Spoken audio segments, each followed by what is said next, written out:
গাজীপুরে বিএনপির ভারপ্রাপ্ত চেয়ারম্যান তারেক রহমানের পক্ষ থেকে পবিত্র ঈদ উল ফিতরের উপলক্ষে অসহায় এবং দুস্থদের মাঝে ঈদ উপহার বিতরণ করা হয়েছে।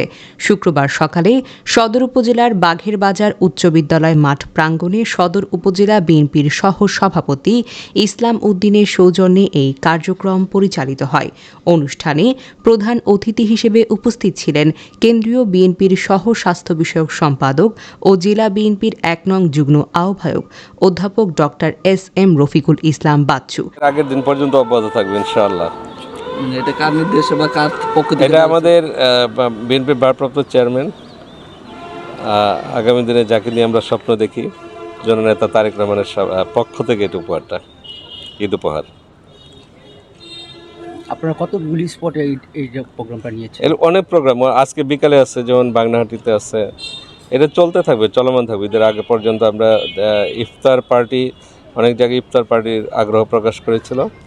ইফতার পার্টির পরিবর্তে দেখলাম যে এটা আমাদের ইফেক্টিভ, সাধারণ মানুষকে, দরিদ্র মানুষকে দেওয়া হয়। ইফতার পার্টিতে হয় কি, বেশিরভাগই আমাদের নিজেদের দলীয় লোকজন থাকে, এটাতে আমরা সাধারণ মানুষের কাছে আমি উপহার সামগ্রীটা পৌঁছে দিতে পারছি। বাঘের বাজার উচ্চ বিদ্যালয়ের সভাপতি আব্দুল বাতেন বিএসসির সভাপতিত্বে এবং গাজীপুর সদর উপজেলা বিএনপির স্বেচ্ছাসেবক বিষয়ক সম্পাদক ফখরুল সরকারের সঞ্চালনায় বিশেষ অতিথি হিসেবে উপস্থিত ছিলেন সদর উপজেলা বিএনপির সাধারণ সম্পাদক আলহাজ মোহাম্মদ জয়নাল আবেদিন রেজভী এবং সিনিয়র সহ সভাপতি আলহাজ আবু বকর সিদ্দিক।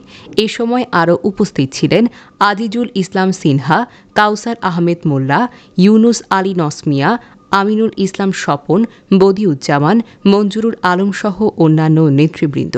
অনুষ্ঠানে ৫ শতাধিক অসচ্ছল, গরিব এবং অসহায় পরিবারের মাঝে নগদ অর্থসহ ঈদ উপহার সামগ্রী বিতরণ করা হয়।